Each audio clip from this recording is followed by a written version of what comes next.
The final film in Denis Villeneuve's recent Dune trilogy, Dune Messiah, is on the way next year, and fans of the book are intrigued to see how the director will go about adapting elements and scenes from it, and what he will do to make that project work on the big screen. Like I've mentioned in videos before, I think Frank Herbert's sequel book is harder to adapt than the first one. But having seen what the director has pulled off with the first two installments and all the projects in his filmography, I have confidence that he can deliver.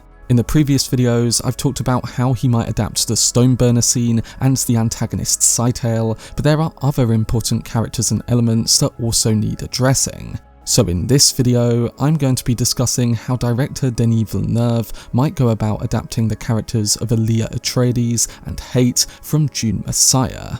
There will be big spoilers included from the Messiah book, so I would recommend not watching this video if you are someone who hasn't fully read Frank Herbert's novel yet. Before I get into it though, if you want to keep up to date on any of my content surrounding Dune Messiah and beyond, then don't forget to support this upload by giving it a like rating and subscribing to the channel. But without further ado, let's dive into the characters of Alia and Hayt in Dune Messiah. Beginning with Alia Atreides, while she plays a relatively small role in the first Dune book, she becomes a central figure in Dune Messiah. In the sequel, Alia emerges as one of the primary point of view characters, arguably holding more significance than anyone else aside from Paul and a resurrected Duncan Idaho.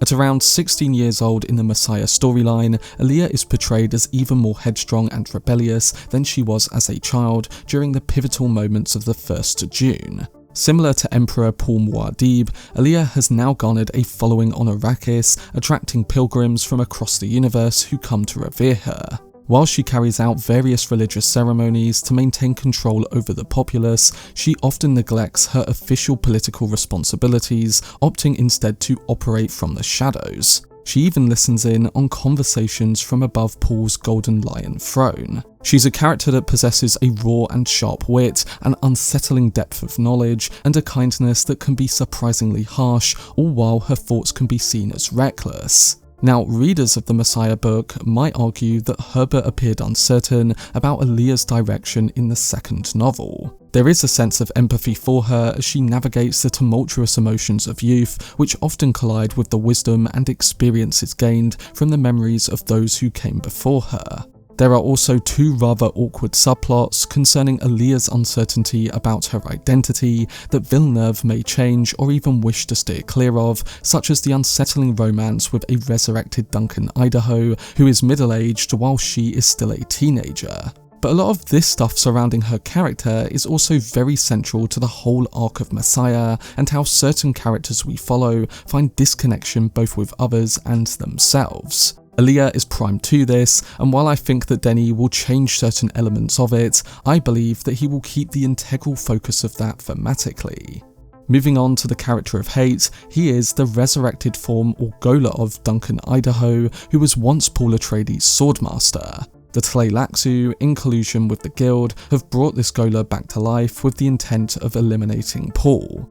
Hayt bears an uncanny resemblance to Duncan Idaho, save for his mechanical eyes, and this likeness stirs memories of the past within Paul, leading him to accept the Gola despite his suspicions that it is a tool manipulated by his adversaries. In the midst of Paul's internal conflict over whether the Gola is Hayt or Duncan Idaho, Hayt grapples with his own sense of self, often overwhelmed by flashes of his past, while simultaneously following the directives implanted by the Tleilaxu. For example, the character Bijaz has programmed Hayt to eliminate Paul the moment that Chani passes away. Yet when that fateful moment arrives, Paul triggers Hayt's recollections of his true identity, leading Hayt to completely revert to Duncan Idaho, ultimately safeguarding Paul and adhering to him.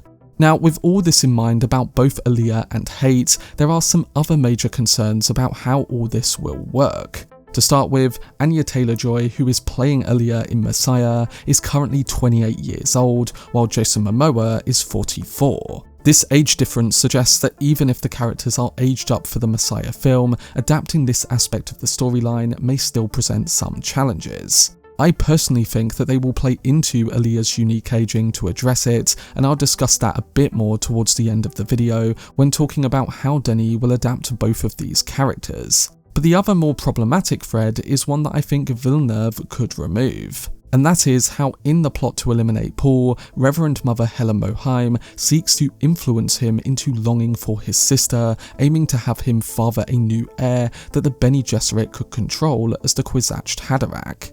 So based on all this, I think there are definite changes to be made there, and then certain things that the director can really focus on more regarding both of these characters.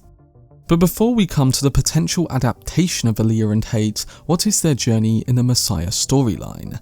Well, as we know, Lady Jessica was expecting Alia when she ascended to the role of Reverend Mother. Consequently, Alia entered the world with the unique ability to grasp her mother's mental state and insights, but unlike Paul, she lacks the foresight to predict the future.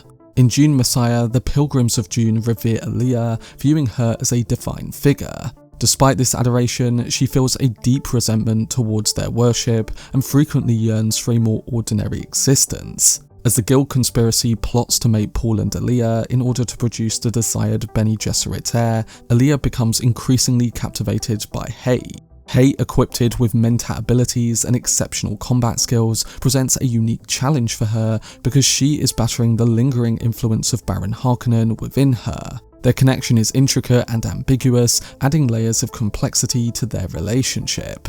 At first, Alia is drawn to Hayt by a powerful physical attraction, which becomes even more complex due to his embodiment of a different iteration of Duncan Idaho. Throughout the narrative, the palpable sexual tension between them builds, and there's a moment where Hayt kisses Alia, and it ignites an intense wave of emotions within her. As they collaborate to unveil a conspiracy threatening the Atreides dynasty, their connection continues to deepen, solidifying their partnership both personally and politically. Alia initially faces a challenge in understanding Hayt's identity as a Gola and his ties to Duncan Idaho, leading her to question his intentions. However, despite Hayt's creation as a Gola being central to their relationship, Alia senses a deeper connection with him that transcends his current artificial state. Her brother is the Emperor and is perpetually occupied, and when he does find a moment to spare, it is with Chani. Also, abandoned by her mother, she feels isolated, making Duncan her sole companion. She's further navigating the tumultuous emotions of adolescence, which compounds her loneliness and desire for more connection. So in her search for a meaningful relationship, she naturally gravitates towards Hayt, as he represents her best chance for that. By the end of the novel, Helen Mohiam and the conspirators' plans for Paul and Alia fail, and we learn that Alia begins a romance with Duncan Idaho while embracing her responsibilities as regent until Paul and Chani's children are ready to take the throne. Of course, this all changes down the line, and Alia faces quite a hard time. But in thinking about the end of Messiah specifically, it ends in a bittersweet way, having both the sad end of Paul Atreides' journey and the hope of a new path with Alia, Hayt, and Paul and Chani's children. So with an understanding of all this, how do I think Denis will adapt Alia and Hayt in his Messiah film? Well, starting with the big question, one of the primary concerns is the significant 12-year gap between the events of Dune and Dune Messiah. The films notably compressed the timeline of the original novel, covering just a few months instead of the years depicted in the book. As we see Paul Atreides stepping into his role as a young leader at the end of Dune Part 2, Messiah takes place over a decade later, with Paul approaching 30 and his sister Alia now an adult. This leap in time poses a challenge for maintaining continuity and accurately portraying character development, especially considering that Anya Taylor-Joy's Alia has not been introduced by the conclusion of Dune Part 2. Since Alia is supposed to be 16, it means that Denis and his team need to find a convincing way to explain her age. They face the challenge of either prolonging the time jump, modifying Alia's aging process, or presenting her character through an entirely new approach. I personally think that they are going to explain it via her aging slightly differently, having gone through the water of life before she was born. She would still have the adulthood problems that she has in the book, but her aging would have accelerated due to what she went through before she was born. Anya Taylor-Joy is also an actress that I think looks like she could be both younger and older all at the same time, so I think the casting was quite bang on there. But at the end of the day, I don't think that this will be the biggest problem when it comes to adapting Alia, because they can take it in different directions. The aspect that I think will be more of a difficulty to pull off is regarding how Alia's story wraps up in Messiah, particularly in the impression Denis aims to create for the audience concerning her character development. Villeneuve has openly expressed that he sees his interpretation of Dune Messiah as the final chapter of his narrative, especially regarding the journey of Paul Atreides. However, while Paul achieves his goals by the conclusion of Messiah, Alia's story remains unresolved. Many readers were taken aback by the disturbing direction Alia's character takes in the subsequent book, Children of Dune, which can indeed be quite disconcerting. In Messiah, Alia is portrayed as a character struggling to harness her burgeoning abilities, and unfortunately she fails, and both her powers and the throne she inherits lead to her corruption. This presents a significant challenge for Villeneuve, as he must introduce Alia in what is intended to be the final chapter of his interpretation of this universe. The Alia in Dune Messiah is a complex figure, both sympathetic and unsettling, and like Paul's offspring, she is misleadingly positioned at the conclusion to provide a flicker of hope for the universe following Paul's unsuccessful rule as Emperor. So I believe Villeneuve would be wise to bypass Alia's extensive backstory and concentrate on her specific challenges and the narrative arcs within the Messiah storyline. Villeneuve has already altered Alia's unusual supernatural bond with the Baron by having Paul take the drastic step of ending their grandfather's life, and he has made significant modifications to characters like Chani towards the conclusion of Part 2. Now, I predict that he may come full circle with a character like Chani and have her be more like the character in the Messiah book by the time that film comes around. And with that character ending in Messiah, he can clearly do that. But again, with Alia, there's the big decision of whether you set up an extensive arc for her beyond Messiah, or you keep a tight focus and have her serve the conclusion of Paul's story for this particular project. I still think he can end the film with a suggestion of what's to come for her and Hayt, and have that be the hopeful end that another filmmaker can build off and work with if they do tackle Children of Dune. It has been said that Denis wants to pass the franchise on to another filmmaker if someone does want to come along and tackle Children of Dune and beyond. So maybe Denis does stay faithful and ends his Messiah film just as the book ends, with a suggestion of Alia's future.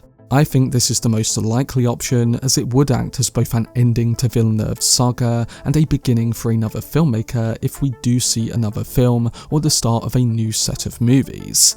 And then on the flip side, when it comes to Hayt, I think Denis will remain faithful to his character and development as depicted in the book, alongside his deep moments with Alia. The primary emphasis will likely be on the internal conflicts faced by both Hayt and Alia regarding their actions and identities. Alia grapples with her destiny as the successor to a blood-soaked empire, while Hayt is acutely aware that he will never be regarded as a true individual. Despite their struggles though, the two characters find solace in one another and discover a path to move forward.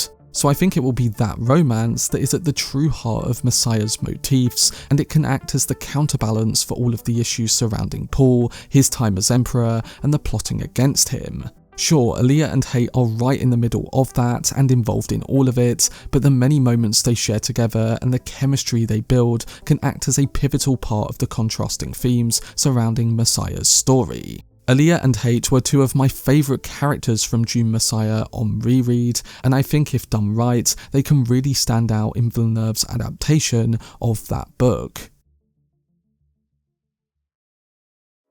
But that was my video discussing how Denis Villeneuve could adapt Alia Atreides and Hayt in Dune Messiah. We'll have to see how the director approaches his final Dune film, but in thinking about some of the iconic moments, characters and plot points, I think he can make a brilliant conclusion to his adaptation. It'll definitely be a hard task, but like with part 1 and 2, he proved it can be done, adapting a novel known as once being unfilmable into a sci-fi classic. I will be doing more videos on certain elements and scenes from Dune Messiah in the months ahead, so let me know down below in the comment section what you would like to see covered, alongside how you think Denis Villeneuve will go about adapting the project. For much more videos and news on Denis Villeneuve's Dune universe, then subscribe to the channel and turn on your notifications. Also, if you enjoyed this video, remember to leave a like, rating, and follow me on social media via the links in the description. But anyway, I hope you guys enjoyed it. I've been Cortex, and as always, make some noise.